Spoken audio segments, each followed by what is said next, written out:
Hi, we'd like to thank you for tuning in to the World Boxing Review radio show. My name is Aaron Snowell. They call me the Hall of Fame trainer of champions. Have we traveled the world for past, present, and future stars? And coming to you live from Tampa, Florida. And also today we have Lyautey, who is the president of the Rochester Boxing Hall of Fame, that's going to join us on the show, man. And we're going to talk about Tony Garcia, who have passed at 103. But first of all, Larry, welcome into the show. Oh, thank you. Thank you for having me, Aaron. It's always a pleasure to be on.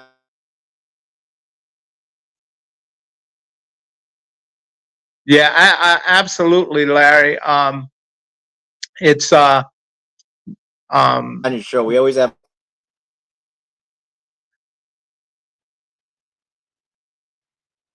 Yeah, the feed is what's come. I know it's cold and snowy up there.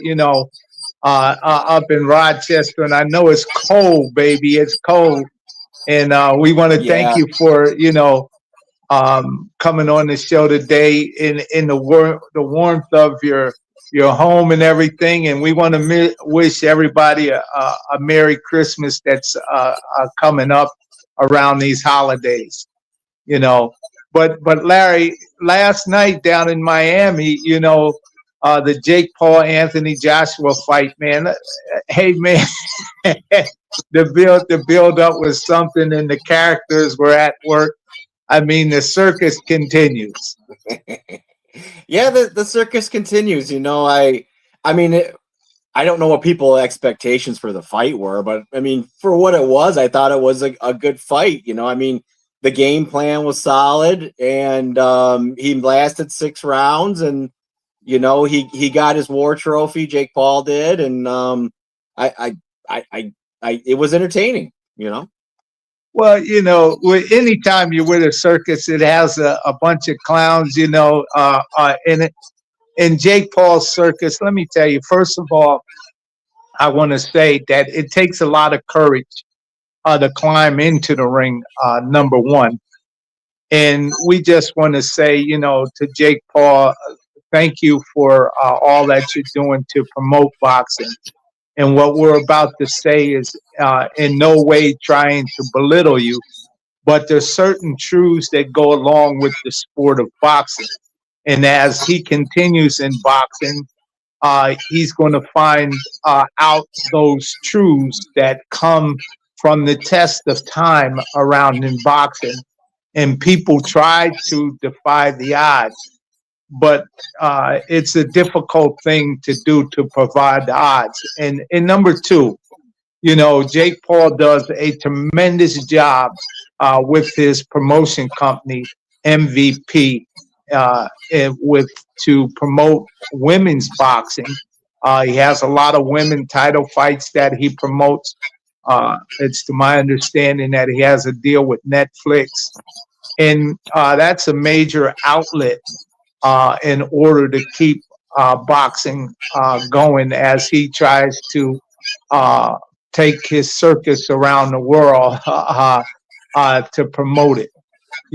And last night it went the course of what we say in boxing. It's difficult for a little man to beat a big man, especially when he's a gold medal Olympic winner. He's a 2-time heavyweight champion, and he may be Anthony Joshua, 36 years old. He may not be on the top of the mountain, but he is on the other side, on the top of that mountain. And it's going to take a young gun in order to knock him down lower on that other side of the mountain. But right now, Anthony Joshua did what he had to do from a year and a few months layoff. This was the perfect fight. Eddie Hearns is just doing some amazing stuff. And what, as a promoter with Anthony Joshua, after being knocked out a year ago, winning the fight, leading off with an uppercut and get countered and nailed him right on the chin. You know, how do you bring a great fighter like that back from being nailed? So, you know, you try to keep his visibility up, get him a tune-up fight, and let him brush some of the dust and dirt that's on him from sitting on the shelf, from taking in the recover from that type of thing. And that's what happened last night. It was a great tune-up fight for Anthony Joshua. Anthony Joshua went out there and did what he had to do. As the rounds went on, you could see Jake Paul was just moving around, you know, and as you said, at 6'6", 6'7", Anthony Joshua just stopped him down. What are your insights to this, Larry? You know, I thought it was a good show. I don't know what people's expectations were. The guy, you know, he lasted 6 rounds. You know, he ran from him and he hugged him and he grabbed his leg, but I mean, it's part of the show, you know. And in the end, Joshua was able to connect a couple times, and that was about the fight. And from what I understand, Jake Paul broke his jaw in 2 places. I know on YouTube you can see that it's cracked and his tooth's going in. So he you know, he got his medal. He can go to all those shows and show people that Anthony Joshua broke his jaw and where he broke it. He's got the war story to go along with the fight, and you know, again, in the Bumgardner fight, you know, that was a good fight. I mean, was yes, Bumgardner a better fighter than the girl from Montreal? Yeah, she was, but it's still, they put on a good show. You know, it was good, and even Anderson Silva. I mean, he's a UFC guy. He fought Woodley. That's 0-2 as a boxer, but you know, they put on a good show. I mean, it like you're saying, Jake Paul has done a great job with his promotion company. You know, he's definitely. I mean, if you're a woman and you're looking for a promotion, someone to back you and to make some money, get your name out there, why wouldn't you go with Jake Paul? I mean, it'll get you on Netflix, it'll get you popularity. And then he's bringing to life some of these UFC guys. I mean, what would Anderson Silva doing right now? Probably has a gym in California. You'd probably be training fighters. You wouldn't even be in the ring or anything. So, I mean, again, I think it's a positive thing all around. And again, the fight kind of was what it was. I mean, we all saw it, you know. Yeah, well, you know, like we say in boxing, you know, to rise to greatness in the sport, somewhere along the line, if you haven't paid your dues, you're going to pay your dues inside the ring or outside the ring in these different types of situations. You know, everybody that knew something about boxing understood what Jake Paul was up against. And, you know, to overcome them different hurdles, he would have to pull off something great in order to beat Anthony Joshua. You know, he's not a Mike Tyson. Mike Tyson, someone that, you know, where you took a certain amount of things off of him in the contract where he couldn't do this and he couldn't do that.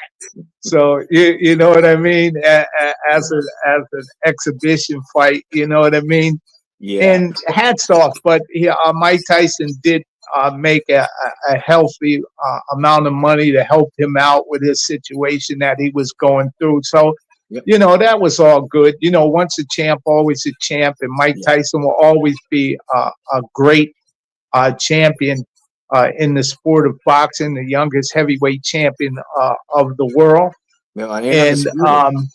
and you know, undisputed.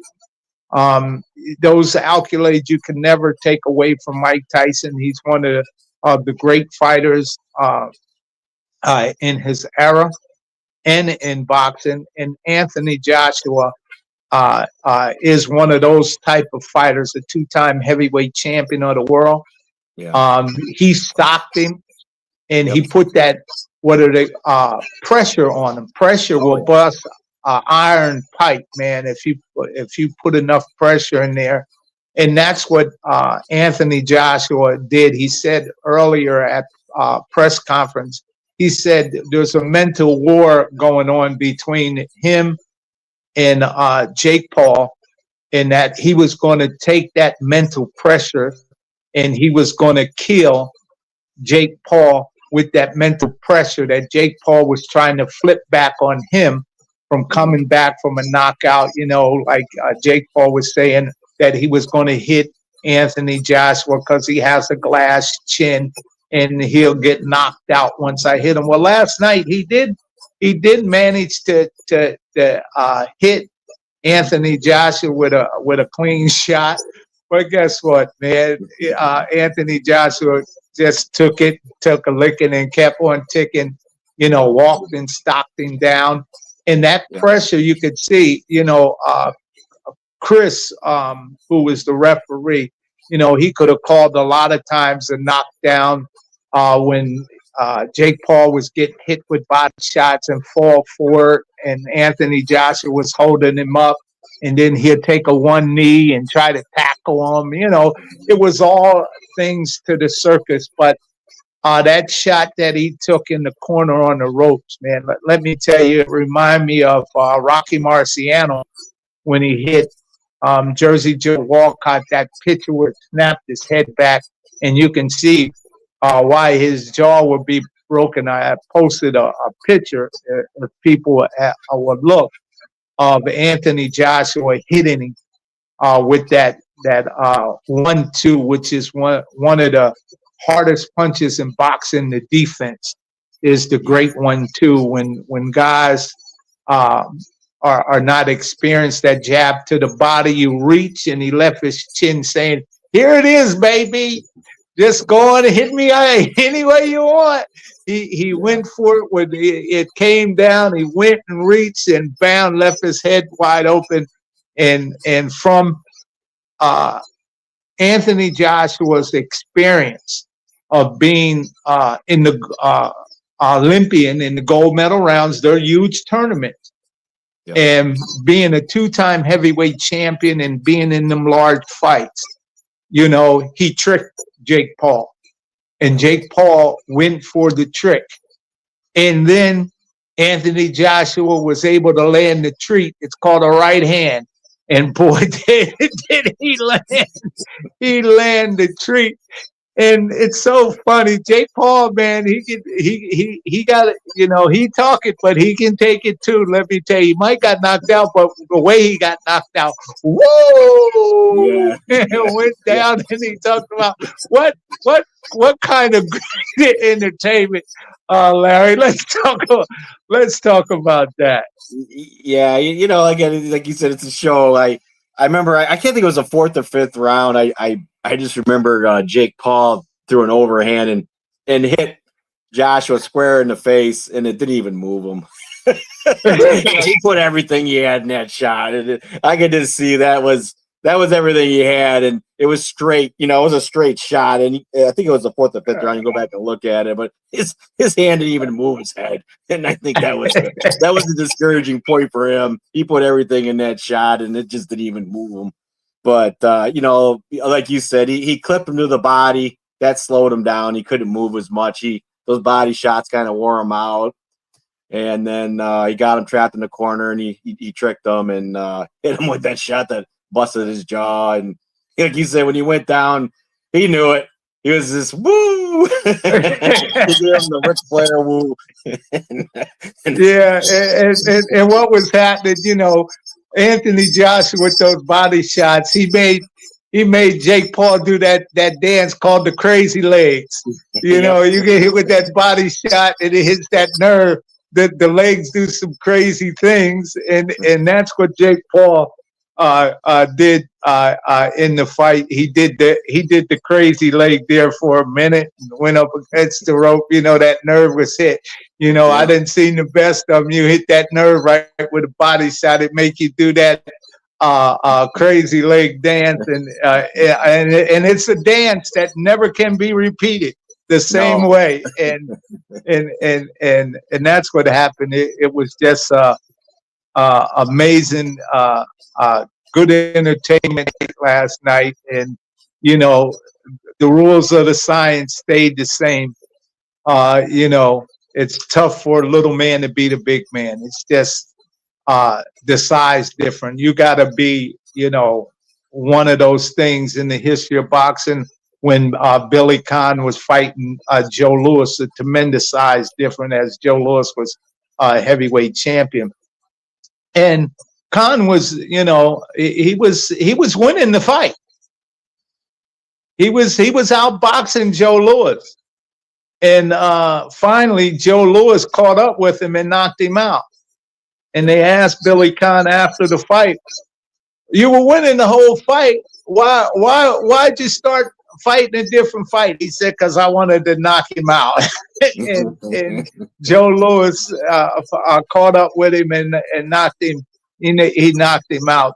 To keep that term, it's hard for a little man to beat a good big man. And last night proved the science of the game. But it was entertaining too. Yes, it definitely was. I mean, it was worth the watch, you know, if you stayed up and watched it. And like I said, I got nothing bad to say about it. I mean, I know people in the arena were booing because of the action, but I mean, that happens at fights. People are never happy, it seems like. Yeah. Well, it got the real boxing fans and enthusiasts. It really, they got what they wanted. They wanted to see Jake Paul knocked out, stretched out, and that's what happened last night. He knocked him out. He stretched him out. So the boxing enthusiasts around the world, they got the real treat what they wanted, to take some of the steam and the heat about Jake Paul after that thing with Mike Tyson. You know, it was disappointing to the real boxing enthusiasts to see what went on with Mike Tyson, but they wanted him to fight a real fighter. And last night, Jake Paul, with his great promotional skills and stuff like that, he heard the fans cry, and with his ego, he wanted to keep up with the pace. So he went out and got a big deal with Anthony Joshua, got a brand new Ferrari driving around with, and you know, entertaining, you know, his brothers in the wrestling, and he came out with the Hawkster, man. You know, we love the Hawkster, Hulk Hogan, that is. He came out with the hawk on him, you know, with the sunglasses like the hawk. But let me tell you something, youngsters, boxing is real, and you can't fake it. You get hurt sometimes, and learning to fight a better fight in the gym, you're going to have bloody noses, you're going to have saw jaws. Sometime after training, you can't even hardly eat from sparring and stuff. It just, you have to toughen the body up. You have to grow in stages, and all I have to say to Jake, the best of them around the game been knocked out. You can recover.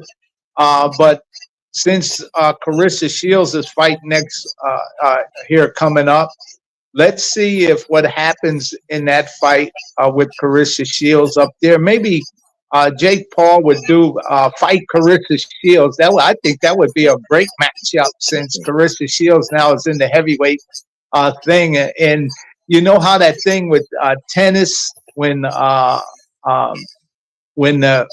Riggs fought King in that women's matchup, it was a great. Yeah, and I think Carissa Shields and Jake Paul would be a great matchup. I think it would be a great draw after being knocked out. It'd be a high-level fight. It'd be a real boxing sanctioning match. And I think Carissa Shields will go for that because she called him out a few times. Yeah, you never know. It's like you said, it's all part of the circus. So we'll see. You know, who knows what's going to happen? You know, who knows? But let's talk about Ben Gardner in that woman's fight. Yeah, that was a dynamite fight, man. It was a really good fight. You know, I think Gardner caught her in the fifth, and she went down, and then I believe she caught her once again, if I'm remembering right. And you know, it was gluts. I mean, Gardner controlled the fight. You know, Baumgardner definitely controlled the fight, but the girl had pep, man. She came to fight. Yeah, yes, she did. And Layla, hats off to her for her competitive spirit, to keep trying to win. You know, these are title fights, man, and you know, people have dreams of being champion. And last night, Layla was up against, man, Ben Garnett. She's the real deal. She got good Yeah. fundamental skills. She can take a good shot too, Yep. as you can see. And not only is she cute in the face, she's cute in the waist. And boy, can she pack a wallop, and boy, can she stick and move. Yes. And she was doing that last night, but that was another good fight on the MVP card of Jake Paul's promotional company. And hats off to Jake Paul for a great card last night. Great entertainment, man. It was something indeed kind of special. So, Larry, let's take it from that news. Let's go into the news that's been popping and cracking about Crawford with his announcement in retirement. What do you think about that, Larry, from your viewpoint? I think that we'll see. We'll see. Does he stay retired? Does he come back? To me, he made that big announcement how he wasn't going to pay the sanctioning, and for some reason, I think he thought people were going to back him and say, "Oh yeah, we should do away with this and whatever." And I don't think people really did. And it's kind of like, to me, well, now I'm taking my ball and going home. Now, does he deserve all the accolades? Is he one of the greatest? Yes. Is he a Hall of Famer? Yes. So I don't know. Maybe he just came to a point where he's like, well, maybe I just don't want to do this anymore. And I mean, I don't know who he can fight. I mean, he's not going to go up and fight David Benavidez. I mean, that would be crazy. And I don't know who else the money draw would be. So maybe he's at that point too. So I guess we'll just have to wait to see how this all carries out. Yeah, from my viewpoint, dealing with a lot of champions and under that level, when things come to play, of the pressure of the game, because once you're on the top of the game like that, the world and everything is moving so fast, man, because everything's coming at you. And what I think Crawford really should have done is sit back, because he has time.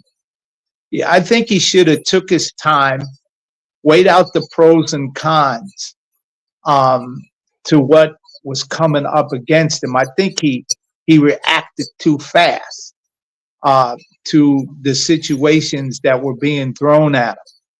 And then by reacting too fast, making herky-jerky moves, and here's why I say herky-jerky, is because he fought so hard to get the fight. He took things that he may not wanted to take to make the fight happen. So he won in terms of the negotiating table. Canelo Alvarez, who is the draw, got over 100 and some million, and he took half of that, 50 million, and then go in and fight the fight of his life, where nobody thought that he could pull off a performance like he pulled off. Many people thought he could win, but not pull off the performance that he pulled off. So to leave all of that in the ring to pull off a masterful performance, when earlier at the different press conferences, they were talking about that this fight wasn't going to be a undisputed fight. Some of the belts weren't going to be only the ring belt, and all of that was leading into the fight. He won that part of it, where they say, okay, this is for the undisputed championship of the world. And then here to come to find out of the aftermath of all the great things Terence Crawford did in winning the fight, winning at the negotiation table, days later, when it comes to find out, where it's being reported, hey, look, he hasn't paid his sanctioning fee for an organization who sanctioned the fight, the WBC. You're getting 50 million. Look at your training expenses. Paying sanctioning fees is a legitimate expense for doing business. He's been undisputed champion in other weight divisions. And for him, he's paid sanctioning fees for a long time because he's been champion for a long time, and he has many title defenses for a long time. And, you know, I think at his defining moment, not to do that, to walk away and say he ain't going to do it, and where it puts, you know, 2 fights, you know, and people say, well, why was the sanctioning fees 6%? It is, to my understanding, the 6% was from 2 fights. He didn't pay his sanctioning fees, that they were trying to do the right thing, say, hey, look, last time you fought, we didn't get our sanctioning fee, which was 3%.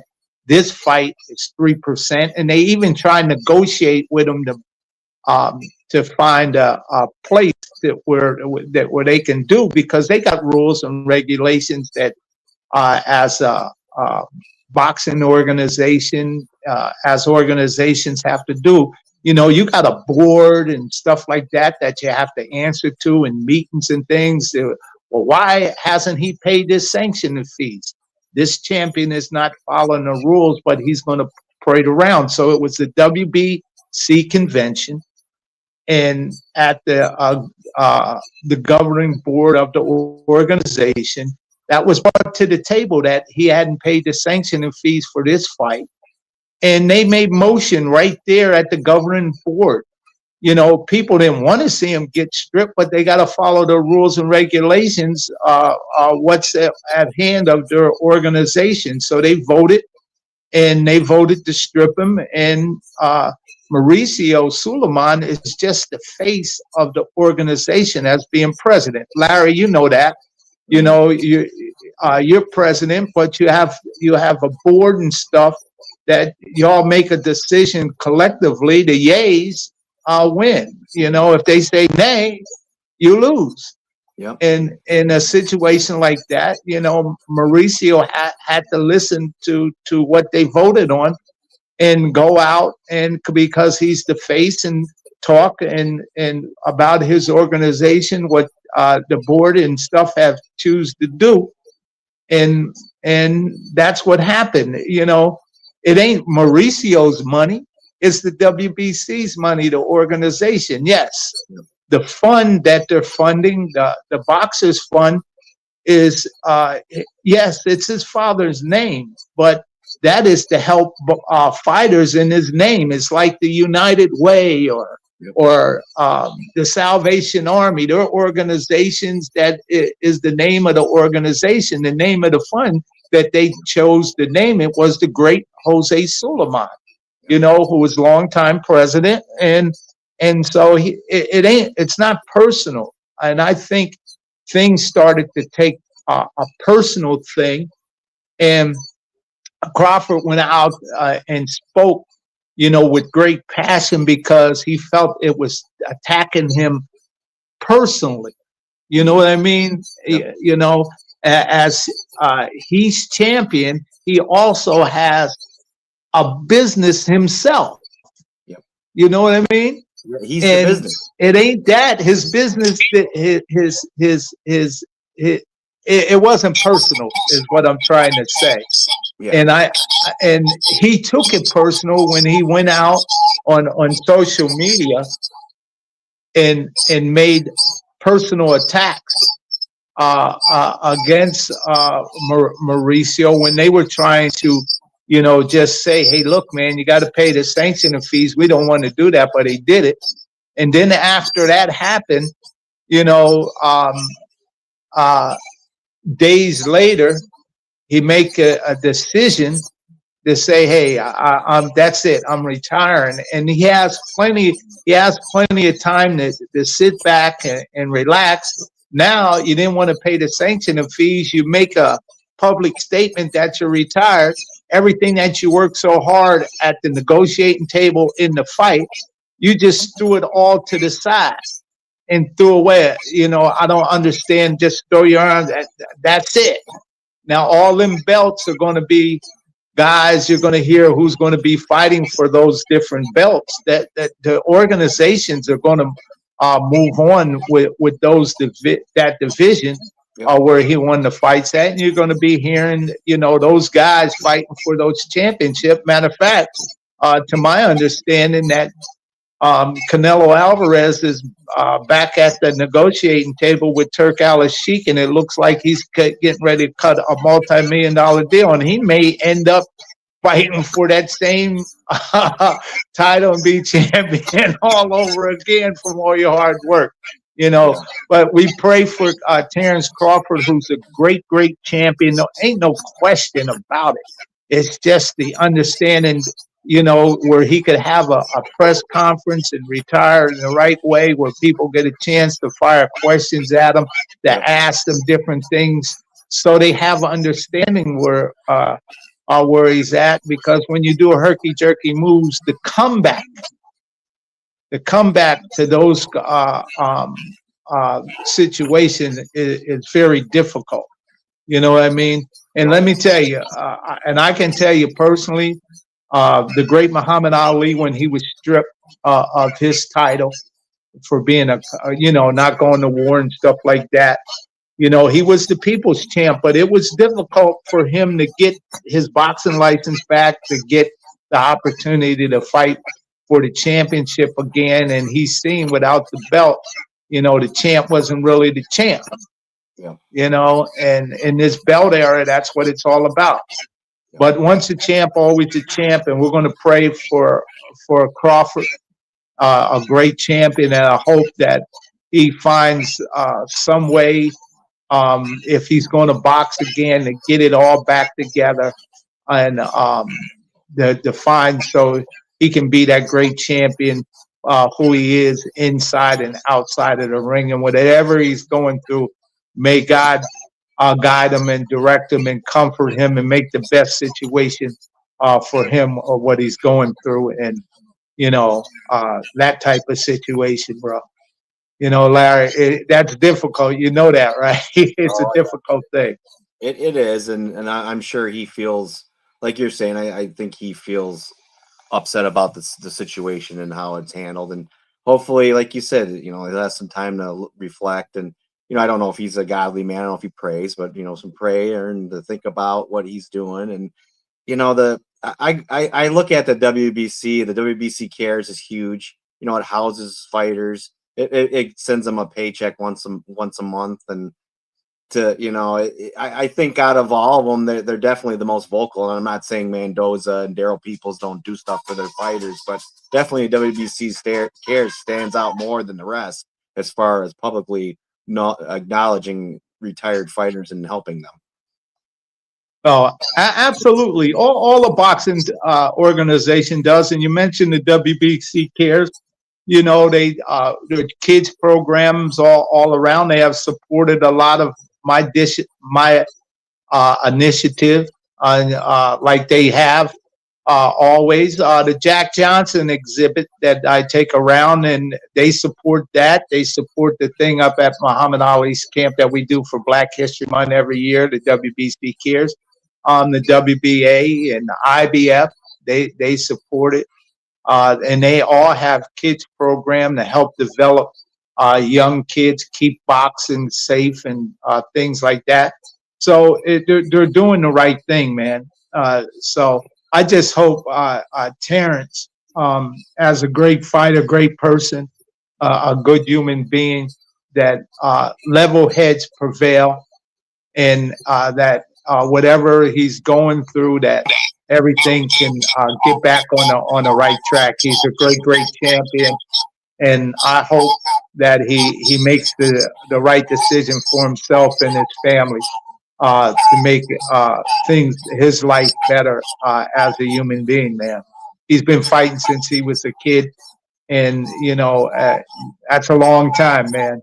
If he feels he needs to retire, hats off to him. Yeah, and he's one of those guys that went through the gauntlet. He didn't get popular till he got older. I remember when Top Rank picked him up, he was in his late 20s, middle 20s. Yeah. It took him a long time to climb that pedestal. I go back to that fight with him and Canelo. I mean, we would swear Canelo was the older guy, but Terrence was like 3 years older than he is. So I mean, Yeah. you know, it just took him that long to get to the top. Yeah, absolutely. So look, Prez, we'll take it, leave that there where that's at. And, you know, USA Boxing National, the national tournament just happened. And we want to congratulate Joseph Jojo Akawandi and all of those who won. Jojo is now a heavyweight, man. He's another guy, started as a kid. Joe did, 8 years old. And now he's 18 and he's 6'6", and he's a heavyweight, and he won the tournament, and he won coming up as the years went on, winning the gloves, the nationals, and boy, has he really built up a resume. Jojo has, and also he has a college degree. Wow. Yeah, his city where he's at in Joliet, Illinois, Jojo. The city has recognized him again for being a stand-up citizen, and they supported him as a youth. They seen his potential, in the city of Joliet, Illinois, wrapped their arms around him, and they gave him all the support. So he came back after he won the nationals as a heavyweight. They bring him back in the chambers to salute him and to congratulate him. And Jojo, keep up the great work and training hard, and congratulate all the national champions for USA Boxing. Great. It's great to see them moving onward and forward. And now we have to wait and see what the Olympics hold and who's going to be on the Olympic team. So that'll be coming up too. Yeah. You want to speak anything on that national tournament, Larry? Yeah, you know, I think that's great that Akalande showed up and what, he beat the number 4 ranked heavyweight in the world from the US? Correct. He beat the number 4 guy. Yeah. I mean, for a guy that's just coming into his weight, that's huge. And I hope to meet him one day. He seems like a really good kid from what you've said, and I know he's been on your show. You know, as far as USA Boxing, I guess we'll just have to wait to see, you know, how the invites go for the camps and what's going on. They always seem to be in a turnover. You know, it's just a constant turnover. And there doesn't ever seem to be a system in place where they're building a structured system. The one thing I think that shocked me most about nationals is none of the people on the elite team won. I mean, yeah, isn't that something? Where are you going? You know, what are you building if none of the fighters you've been taking to these world tournaments and pushing out there don't win the national tournament, then they lose? I don't know. You know what I'm saying, Aaron? It just seems like yeah, I know exactly what you're saying. But hey, there's kids that are very hungry that are beating these guys, so they're proving that, you know, they should be on the team. So it gives those that were on those elite teams, it gives them the chance to say, hey, look, if I want to compete in a world tournaments, I'm going to have to work hard and do the right thing and win in the tournaments in the United States so I can make it to those other world tournaments and, you know, things like that. So the elite teams are the teams that are competing in the United States for the Olympics, and the Olympics are going to be in the United States and California. Up and coming Olympics, and that's going to be very, very impressive to see who's on that team and how many medals they can win, man. And as big as the United States is and the amount of fighters that we have now participating, we should be able to win in boxing some tremendous achievements by winning gold medals or medals in the Olympics. So we're going to keep our hats off for that. And those that didn't make it to be a national champion, hey, look, man, rededicate yourself, focus on the plan, and come back. You can do it because most of them are still young. You can still come back and have a tremendous career and become a champion some other kind of way. maybe on the professional ranks or something like that. But their team and parents have to come to the table and have devise a plan and move forward on that plan. I think. Yep, and I'm not trying to take away anything from those great fighters that won that nationals. I'm just saying, when I look at the building structure of the U.S. Boxing Association, it always seems to be in flex. That's all I was trying to say. Congratulations to the people that won nationals. And Ekalande and the others that won. That's a great feat. Yeah, well, you're absolutely right, Prez. About all that, man. It's interesting how all that's unfolded. But let me tell you, last week in Orlando, Florida, was the WBA convention, and I had the pleasure to go down there with Craig Hawk, who's a dear friend of both of ours. He's president of the Indiana Boxing Hall of Fame. Gilberto Mendoza and Jose Oliver were voted into the Indiana Boxing Hall of Fame, which is going to be May 2nd and 3rd, and they may not be able to make it there, and why they were here in Orlando, Florida at the convention.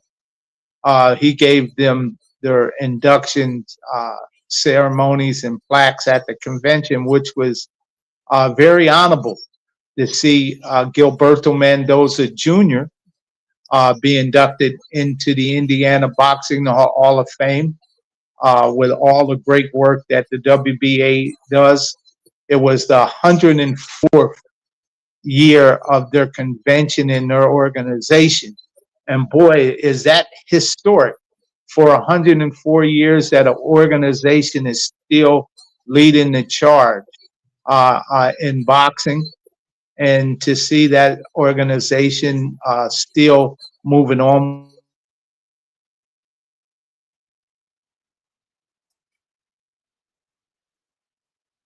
Berto Duran, he was there at the convention. And also Bernard Hopkins. Bernard Hopkins is one of the longest reigning middleweight champions in the history of boxing. He was there. He was talking, and we're going to talk a little bit about what he said. But Christy Martin was there, who's parading her new movie that was in cinemas and stuff. I think it's playing online and in cinemas. She was there, the coal miner's daughter, Christy Martin. And also Katie Taylor was there. Katie Taylor was there. It was great to see her. What a great champion she is at the WBA convention. And also the list was long, fine to distinguish at a parade of champions that were there, of trainers, boxing promoters, and all of them there lobbying and stuff to get their people in position. But while we were there, the ceremony was to induct Gilberto Mendoza Jr. and Jose Oliver for their great work that they done. And they did have fights in Indiana, and Richard Hall and Roy Jones. Richard Hall was the WBA champion who I trained, and Richard Hall. They have the largest attendance record, and Richard Hall had the WBA champion when him and Roy Jones fought. So they fought for the WBA champion. So they're marked in there.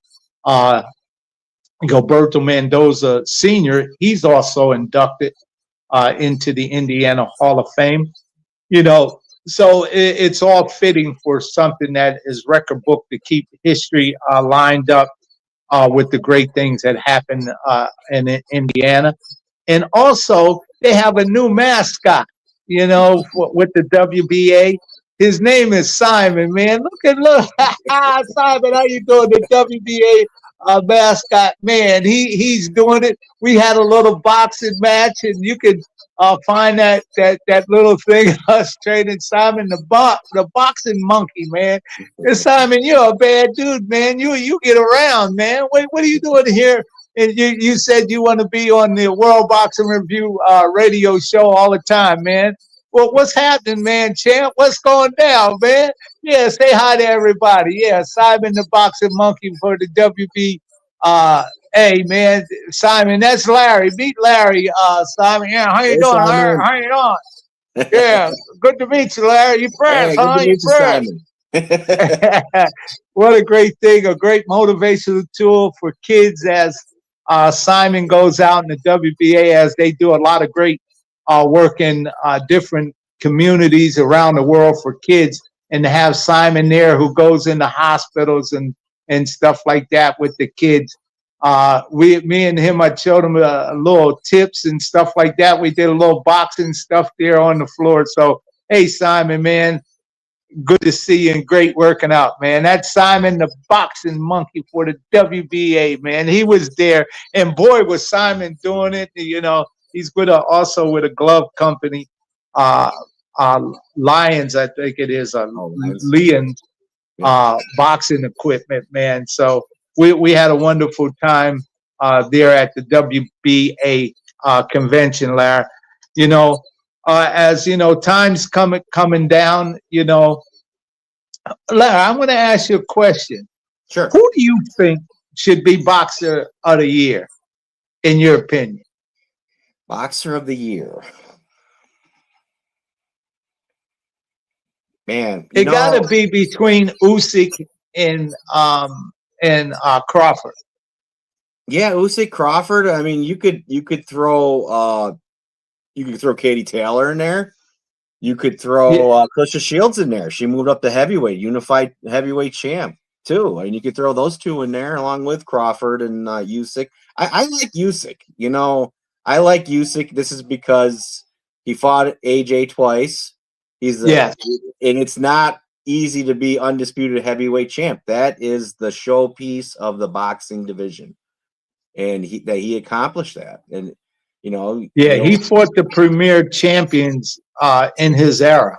Yep, in cruiserweight and heavyweight, and talk is that he wants to fight Deontay Wilder, a former longer reigning champion for the WBC. He wants to give him a shot at it with his punching power, and we're going to see. I think you hit it right on the head, Prez. But those names that you mentioned, I think they're in line for fighter of the year. I think.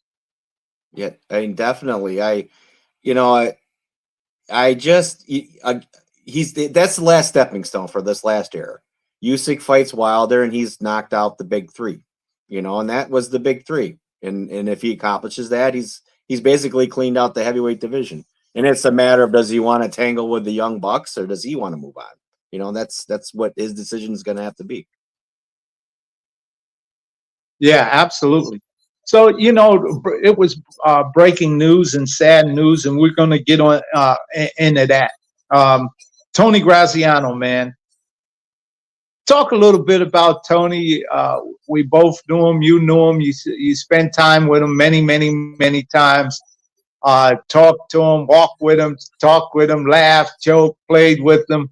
All of those great things. He passed at 103 years old. Let's get into Tony, and he was a character. Oh man, Tony. When you first asked me to talk about this, I even thought to myself, am I even worthy to talk about Tony? Because so many other people know him a lot better than I do. I mean, Graziano's was a staple of the International Boxing Hall of Fame. That was there before the Hall of Fame was there. The big fighters used to go in there and have dinner when they were around Syracuse.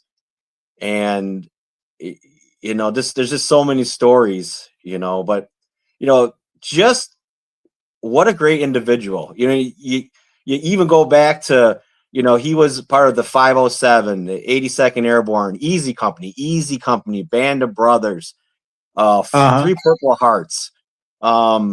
And that's not even his boxing career. The Band of Brothers, if people, the young people out there don't know, I know people my generation don't know who they were, but they're the people that were parachuted in to Europe when Nazi Germany had taken it over, and their job basically was to disrupt the front line of the Germans so that D-Day could happen. They had no reinforcements. They were parachuted in behind enemy lines. And if you've never seen Band of Brothers, shame on you. You need to see that series. Yeah, you're absolutely right. But you Canastota, where the International Boxing Hall of Fame is at. Tony Graziano in that restaurant you talked about, he was an ambassador for the village. Wouldn't you say? I would say he was an ambassador for Syracuse. If Troney was the first manager of Carmen Basilio, he's the one that set him up in New York City with Chris Angelo and Chris Dundee. I'm sorry, Chris Dundee. Yeah, and it started everything forward. I mean, basically, he brought boxing notoriety to Syracuse and the Syracuse War Memorial. Nobody knew that was there until he started having boxing events there. It's escalates, and then you look at the great fighters he trained, Rocky Fredo and Billy Backus, all 73 fights. Billy Backus, who was undisputed welterweight title holder, who Napoli's, I think he stopped him in the fourth round, I think it was. Yep, Syracuse. Yep. Yeah. The stories and being at Graziano's, it's one of those places when you're younger you don't appreciate. And I know when I was telling you last week, I wish I would have took more pictures of a lot of the items and things that were in that restaurant. But you just you don't think about it at the times, you don't think about the history and it not being there anymore. And oh man, and just the good times that were going on in that place. People came just to sit in Graziano's Thursday through Sunday during induction, and they didn't do anything but sit there and drink and eat, and because they're just waiting for the fighters to come in, and they'd talk to them and talk to Tony, and it's everybody. We used to, when we were at the International, we all the time, everybody used to mosey on over there for breakfast, for lunch, to dinner, and at night to have drinks and everything, or those that a drink. But you had mentioned, Carmen Basilio. Carmen Basilio's from that area. He managed him. Carmen Basilio and Angelo Dundee, all of them are in the Rochester Boxing Hall of Fame, and all of them were instrumental to help the International Boxing Hall of Fame get their jump start. Yes. Yeah, if it wasn't for those individuals you just mentioned, there wouldn't be a Canastota. And who knows, would there be a Hall of Fame somewhere? It's the only Hall of Fame that actually owns their building and their property. These other Hall of Fames just rent the space. So, who knows? Who knows where we would be if it wasn't for those individuals putting it in Canastota.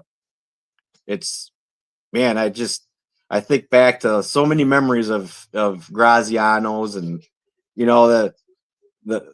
I go back to in 1989 when they first broke ground, and then 1990 is when they had the big celebration, and Muhammad Ali was there.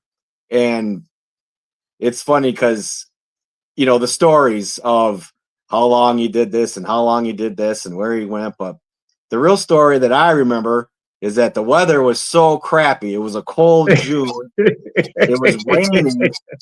And there was nowhere to go because half the stuff there that you see now wasn't even built. Right. That's right.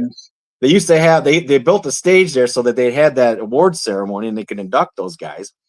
But there was no place to go.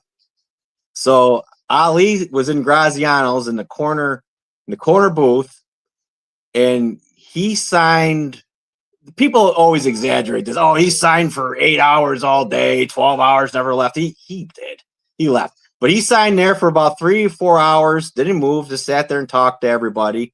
And then he did something else, and he came back later on the day and signed more. It wasn't a 12-hour straight stint, but there was a corner booth there where he sat for a long period of time and just talked to people. And people back then didn't know how the Hall of Fame was going to go, and most of them didn't think Ali was even going to show up. So it was really a docile Hall of Fame, and the weather didn't help. And you could actually, Muhammad Ali was just there walking around Canastota because there's nothing to do. And people would just walk up to him and talk to him. You know, and Yeah. it was an amazing weekend. You had to deal with the rain and the cold, but I just remember that. I remember that going on at Graziano's, and that stuck out to me. And again, I was in junior high school then, so I didn't stick around the whole time. My father was up there, and you know, people say, "Oh, he was there for 8 hours or 12 hours." He wasn't there that long, but he did stay there for hours at a time and signed and took pictures with people, and it really, really brightened up that whole weekend. And you know, like you said, back to the partying and drinking. I wonder how many boxers were kicked out of Graziano's that night. and Yeah, know, once Coach, they get jacked a lot up. of it's not their fault. So what happens is these guys, they get a picture, get an autograph, I'll buy you a drink. Well, I remember one night the Leon Spinks's signature got really sloppy, and a kid complained, and I said, the guy's got 12 shots lined up at the bar. Of course, the E's going to look like Pac-Man. Yeah, the mayor at the time, you know, Leon, the mayor used to have everybody come over his house after the bar closed. But hey, look, you know, Tony Graziano, who we're talking about, you know, yeah, Samuel, yeah, we're talking about Tony Graziano here. Hey, look, champ, you'd have loved this, Simon, the boxing monkey. He had up there the Canastota Boxing Club. Yeah, the boxing club. You would enjoy that to bring the kids in there, Simon. Yeah. Yeah. World-renowned Canastota Boxing Club in a town with not that many people in it. What would you say the size of Canastota is? What, maybe? Man, how many people do you think are there? Like 3,000? I don't know. If it's 10,000, they're lucky. 10,000? I really don't know. Yeah. But they traveled the whole world. He brought that club all to Italy, to Spain. They fought in world tournaments. They were ranked. Like I said, Billy Backus came out of there. Rocky Fredo was from Geneva, but you know, he trained him. But no, he was from Syracuse, wasn't he? Yes. What? Rocky Fredo, he lost the vacant WBA junior middleweight champion, I think it was, the title in 1981, I think it was. Yeah, Fredo. Something like that. I'd have to look, but yes, I think you're along the right lines. Yeah, I think so. But Fredo, from Syracuse. But you know, it's amazing when you talk about Canastota. It's hard not to mention Rochester, Syracuse, and Buffalo. And, you know, they're 30 minutes, 40 minutes, and Buffalo's a little further. But that's what people always mention when you mention Canastota, that area, you know? Yep. Yeah, we all kind of just go together, whether we want to acknowledge that or not. But we all kind of, you think of the three cities right there. You know, it's funny. You don't think of Albany, but you think of Rochester, Syracuse, and Buffalo. I think, you know, Rochester's way on the east side of the state, that long ride across 90, you know, to get over there to Albany. But, yeah, those areas in those smaller cities had a lot of boxing and great champions and stuff like that come to Syracuse and Rochester and Buffalo, you know, come through there. I know many great champions and many great fights have been up in your area. And to have the Rochester Boxing Hall of Fame, y'all are going on, 35 years now? 35 years. Yep, 35 years this year.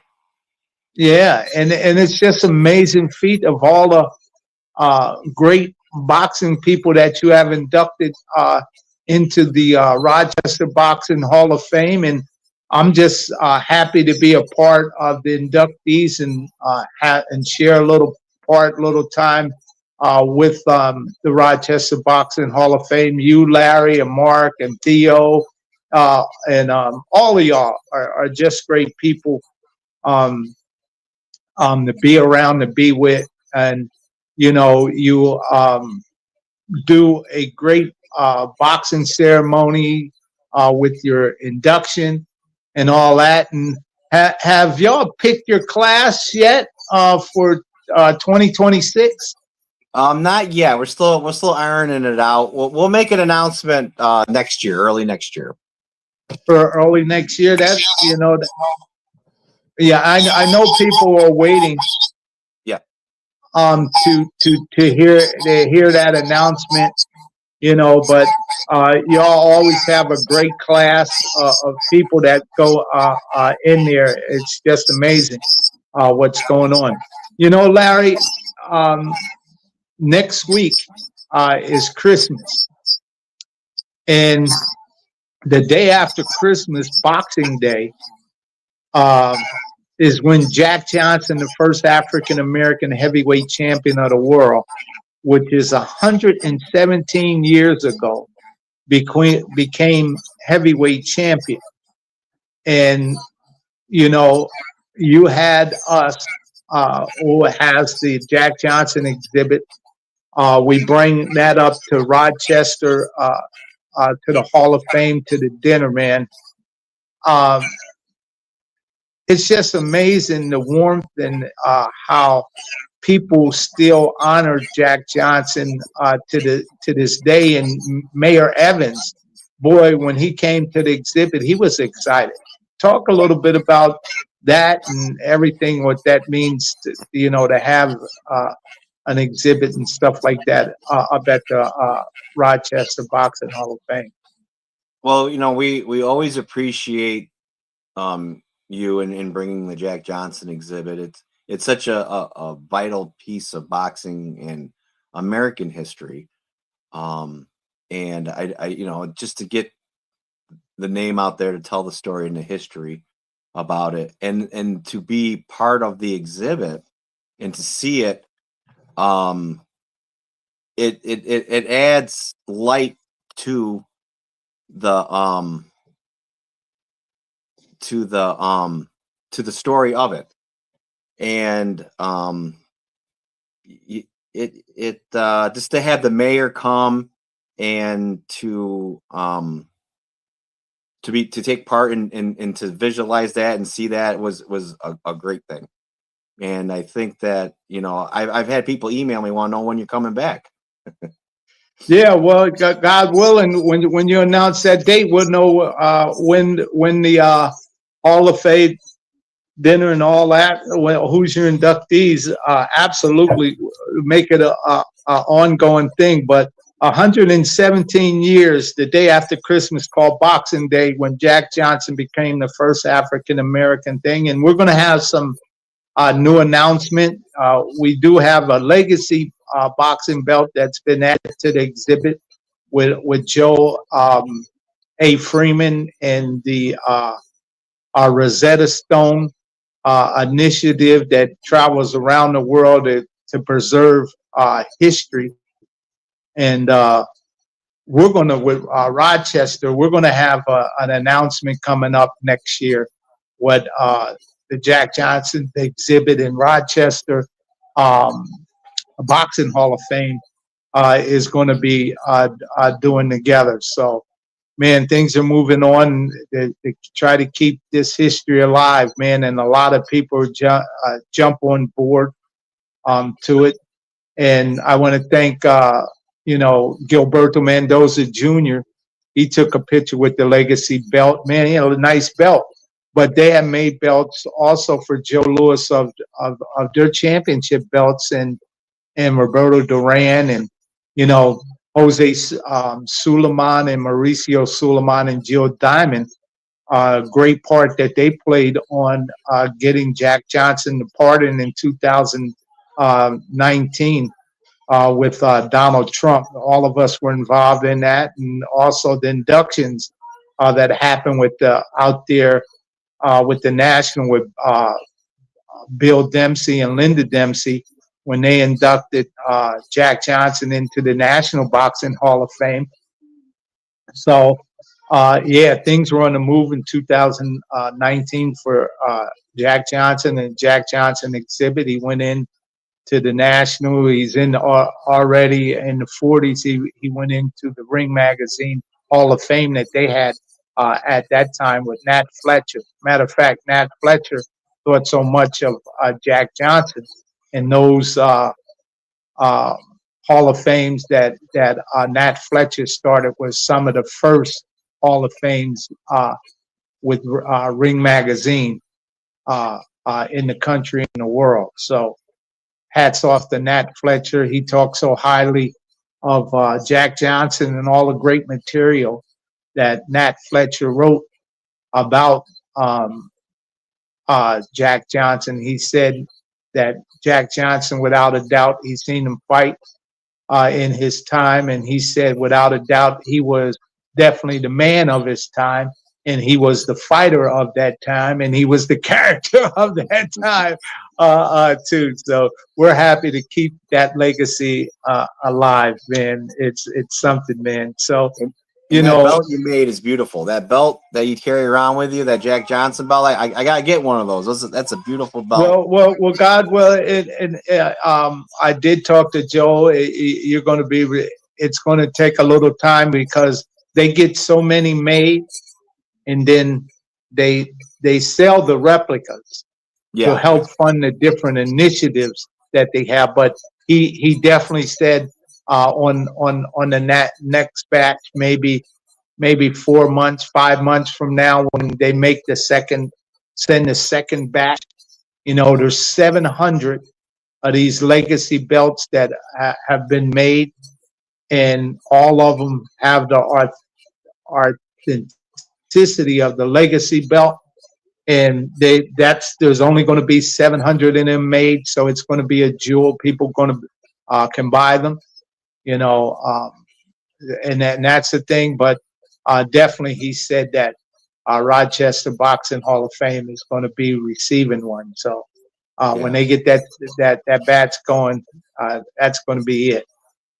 So look, we were talking about Tony Graziano. Our prayers and a heartfelt goes out to him and his family. May be lifted into the higher heavens, and his family be guided and protected of all the great things he did in his life, being a military guy, being also in the boxing world. But, you know, I think it was with the restaurant and, you know, him working in a restaurant and all that. He retired at 99, and then he just passed at 103. But 99, he was still in there biting the bit. Oh, he'd clean the tables off and get your order, and he never stopped. You know, he was always doing something there. He told me he'd go home, take a nap, and come back at night, you know, for the night festivities. But he just loved it. You know, he found something in life, you know, other than boxing, he truly loved doing, and he loved that restaurant. He loved being there with the fighters and the fans, and they came the can of soda, and every fighter went there. I remember last time that Mike Tyson was here, Mike Tyson snuck out of Turning Stone, and he went there for 3 or 4 hours afterwards. And you know how you go to the back there, and Tony would shut the blinds there, so he had a little private dinner with Tony, and they talked, and you know, that shows the respect of, you know, that place. You know, Marvin Hagler went there every night. If you wanted, he did. You go there. I mean, you never know what kind of mood Hagler was going to be in, but he went there every night. You might be able to say hi to him, talk to him a little bit, depending on what kind of mood he was in. But Hagler was there every night. Tommy Hearns went there. You know, I got a picture. So this is Marvin Hagler there. He was back behind that curtain that they'd pull over when they'd have their private. Yeah, that they pull over. Yeah. And you see John Stracey right there, the great fighter from London. Yeah, I see that. And his wife right there. And then later on, I met Hagler and I said, "Hey, you want to sign this picture, you and Graziano's?" And he did.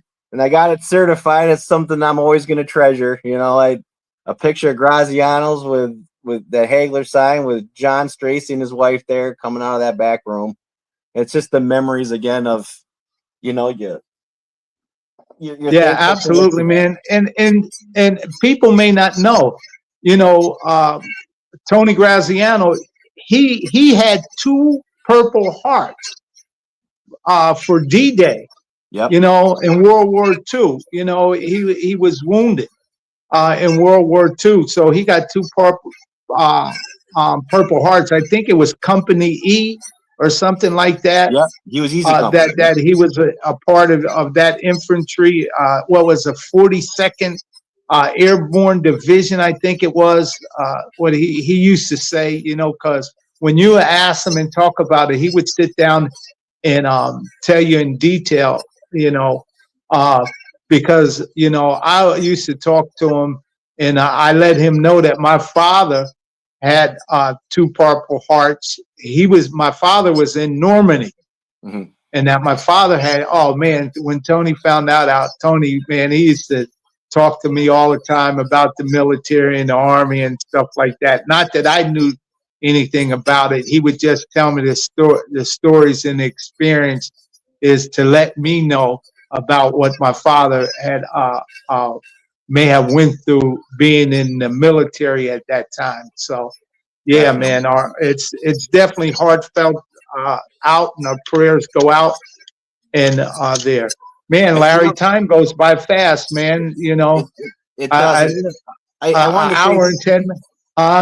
I was gonna say, you know, something about that. You know, Tony got very good about talking about the situation and bringing light to it, and not bringing light to himself.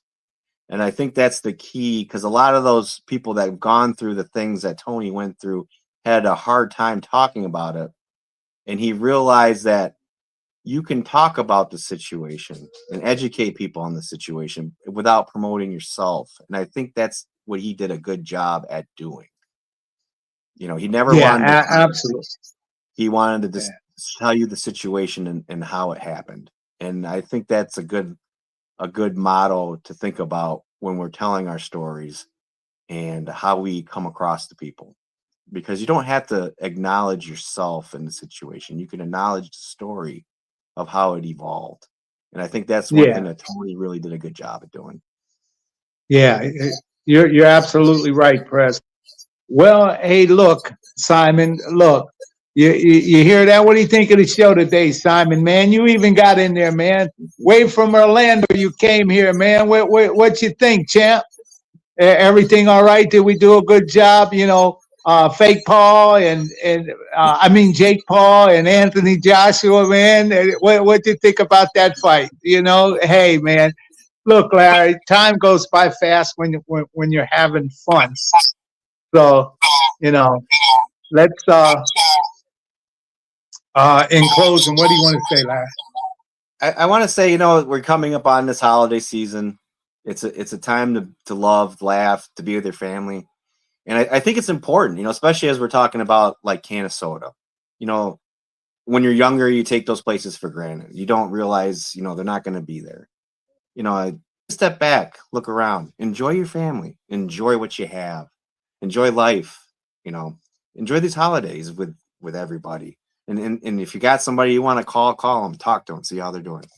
You know, you look back and you wish you would have done more, so do it. You know, this is the season. You're absolutely right, and great words of wisdom, Press.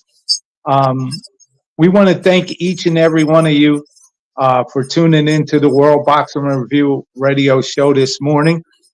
And we want to, as the holiday season approaches us fastly, next Thursday is Christmas. I want to give y'all the season greetings from each and every one of us that are participating in boxing, in the boxing community. And over in Saudi Arabia, you know, as today the final tournament of the Riyadh season for the WBC approaches, these are going to be the champions of that Riyadh season, which was 102 fighters, something like that, that participated, from fighters from all around the world that were given the opportunity for this tournament. And I want to say to Mauricio Suleiman, a job well done, as you're giving fighters the opportunity to compete so they can be recognized, and may each and every one of them experience the best experiences. In closing, I want to give you the seasoned greetings of Assalamu alaikum, which means peace be unto you, to each and every one of them that are over there, Riyadh, and may the best of that tournament be shown for around the world. So, hey, look, Larry, we got to close. It's been fun this about what's happening in boxing and Samuel and all of that, man. So we just as people are calling, ringing us up, we want to say to everyone, hey, look, man, thank you for tuning in to the World Boxing Review radio show. My name is Aaron Snowell. They call me the Hall of Fame champions. And we travel the world for past, present, and future stars.